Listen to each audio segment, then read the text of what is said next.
खेड तालुक्यातील घाणेखुंट लोटे येथील परशुराम हॉस्पिटल आणि रिसर्च सेंटर येथे विनती ऑर्गॅनिक्स लिमिटेडच्या CSR फंडातून मिळालेल्या देणगीतून सर्व अत्याधुनिक उपकरणे आणि सुविधांसह स्त्रीरोग शस्त्रक्रिया आगार व प्रसूतिगृहाचे उद्घाटन अतिशय उत्साहात पार पडले।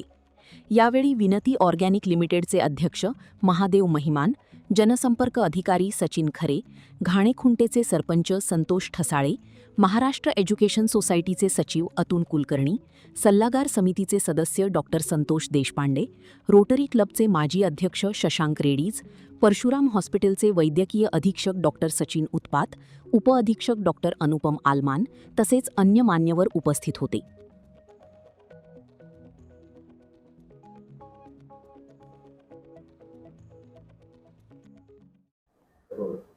नमस्कार, मी doctor Anupam Ashok Aalman, MES Parshuram hospital and research सेंटरमध्ये वैद्यकीय उपाधीक्षक म्हणून मी काम पाहतो।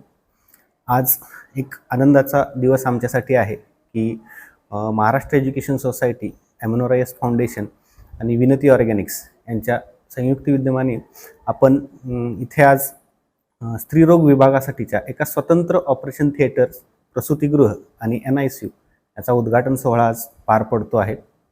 तर महाराष्ट्र एज्युकेशन सोसायटीने काही गेल्या 3-4 वर्षांमध्ये मोठमोठे विषय म्हणजे विभाग इथं सुरू केलेले आहेत। त्याच्यामध्ये ICU असेल, डायलिसिस युनिट, ऑपरेशन थिएटर्स आणि सोनोग्राफी सेंटर्स।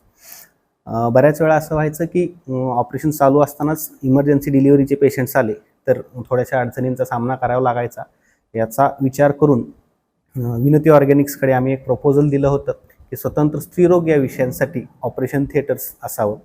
तर माननीय महिमान साहेबांनी तो विषय आणि खरे साहेबांनी हा विषय करून आम्हाला एक 25 लाख रुपयांची देणगी या विषयांसाठी दिली आणि याच्यातूनच आज स्वतंत्र स्त्रीरोग या विषयांसाठीचं ऑपरेशन थिएटर्स इथं उभारण्यात आलेलं आहे आणि त्याचा उद्घाटन सोहळा आज पार पडतो आहे। तर याचा विशेष म्हणजे परिसरातील ज्या काही महिला आहेत, गरोदर महिला आहेत किंवा ज्या एजेड महिला आहेत, त्यांचे जे काही ऑपरेशन्स आहेत तर ते ऑपरेशन्स या ठिकाणी स्वतंत्र OTमध्ये अद्ययावत जे काही उपकरणं आहेत त्यांच्या साहाय्याने इथे करण्यात येणार आहे।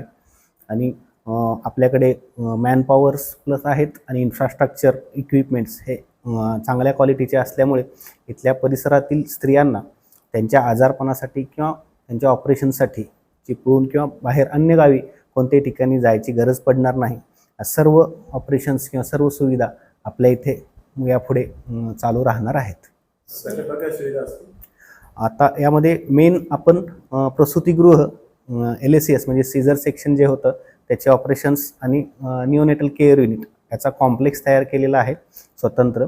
या पेशंट्सना डिलिव्हरीचा नॉर्मल होत असतील तर ते प्रसूतिगृहामध्ये होईल किंवा गरज लागली तर LACS हे ऑपरेशन थिएटरमध्ये होईल। लॅप्रोस्कोपिकची सुविधा ही आपल्याकडे सुरुवात झालेली आहे।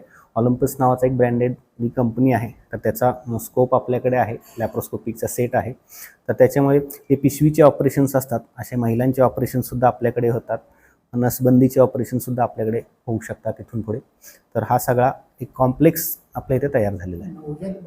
नागरिकांना आव्हान एवढंच आहे की परिसरात आपल्या इथे एवढे मोठे 150 बेडचं हॉस्पिटल आहे, इथे 3 स्वतंत्र ऑपरेशन थिएटर्स आहेत, ICU आहे, डायलिसिस युनिट आहे। तर परिसरातील ज्या नागरिकांना अशा पद्धतीचे आजार किंवा असतील तर ते इतरत्र जाण्यापेक्षा तुमच्या गावामध्येच एक मोठं हॉस्पिटल आहे आणि इथे गव्हर्नमेंटच्या सुद्धा स्कीम आहेत, ESIC असेल, महात्मा फुले योजना असेल, तर अशा योजनांचा इथं उपलब्धता आहे। तर या सर्वांनी त्याचा लाभ घ्यावा।